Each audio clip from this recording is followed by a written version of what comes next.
this is Manuel Pores, checking in for my video essay. And today, we're going to start out with some quick facts to establish some things you have to know. You want to know what's gone up? Storage power. This is what 5 megabytes used to look like back in 1956. This is what 256 gigabytes or 256,000 megabytes looks like today.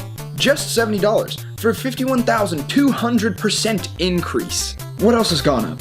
Processing power. About every 2 years, the number of transistors on a single chip has doubled. This has helped lead to a major increase in processing power. Okay, what else has gone up besides technology?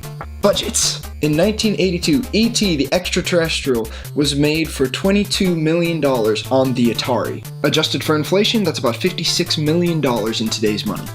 This made it the highest budgeted game of the time. Respectable. E.T. has to pass the cup to Grand Theft Auto 5, whose cost of production came in at $265 million, with an additional cost of marketing of $128 million. In summary, everything has gone up. Production values used to not show such great disparity, but now they do. So that obviously means AAA games are the winner! Or so you might think. AAA games could be That's fine. Truthfully, there's a lot of problems with AAA gaming today, but the one I'm focusing on is marketing. Specifically 3 misleading marketing campaigns: Halo 5 story, Watch Dogs graphics, and No Man's Sky mechanics. Up first is Halo's misleading story.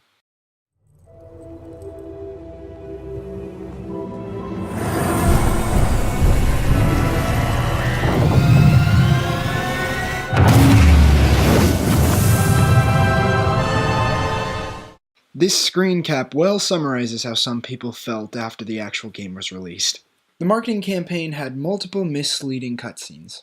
Here's a few more before I wrap up discussion on this one. My friend's trust is not the issue today, Spartan Locke. It is my trust you must earn.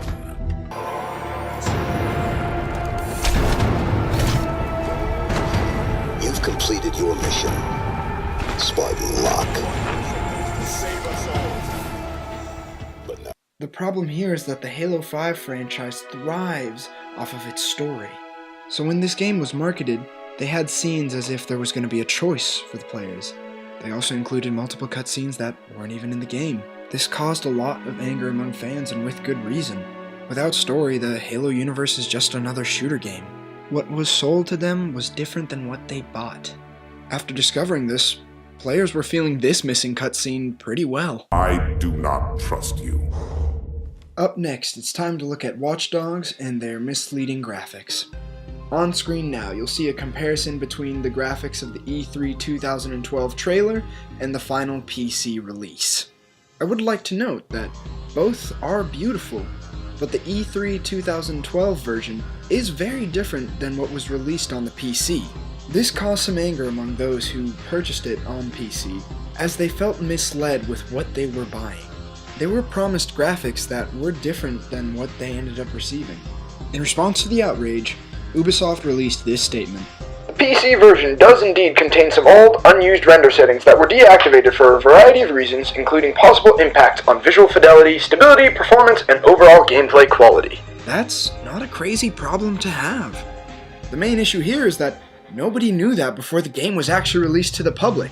Had that statement been made before, and the public made aware of what the game would now look like, there likely wouldn't have been as big a problem with the final result. Last but certainly not least is No Man's Sky, with their misleading mechanics marketing. First, I'll show you 3 clips of promises that were made on the mechanics of this game.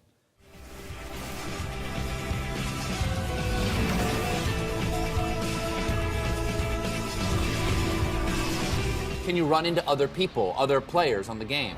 Yes, but the chances of that are incredibly rare, just because of the Day size. to night and back to day again, and that's just because we're orbiting around a sun, like a real sun. Because the planet is actually rotated on its axis. It's a planet, and it's kind of rotating around the sun and stuff. There were no giant fleets flying around. There was no multiplayer.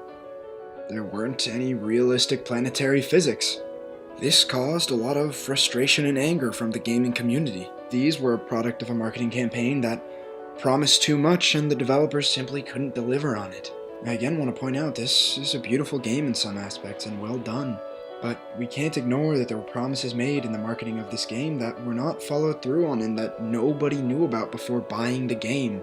As with the other two, people were not buying what was being sold to them. So, I've shown you my proof, and now it's about time for my closing remarks. These are not bad games. That's an opinion, but they fell subject to one of the many problems that currently plagues AAA gaming, that has eroded trust between gamers and the game makers, and that marketing has continued to mislead players. Now, it would all be fine if these 3 games were outliers, but they're not. Among others, Metal Gear Solid 2 misled its fans on the story. Call of Duty 2's marketing made its graphics look far better and smoother than it actually ended up being, and Assassin's Creed seemingly misled people on open-world mechanics within its game. It should be noted that these aren't bad games, their marketing simply misled their fans. And this leads to my conclusion, the suggestion, really. I believe that AAA games should take a page out of the book of independent developers. As Jesper Juhl notes in his article Independent Style, such claims of personality, authenticity, and even honesty are common among independent developers. While his argument focuses more on the materials that are used to craft a product, I argue this can be extended to marketing. If AAA marketing can one day get close to claiming that they're honest, this would solve a great source of mistrust among the gaming community. To summarize my advice to AAA gaming, sell what the player will be buying. Thank you for your time. This is Manuel Porras, signing out.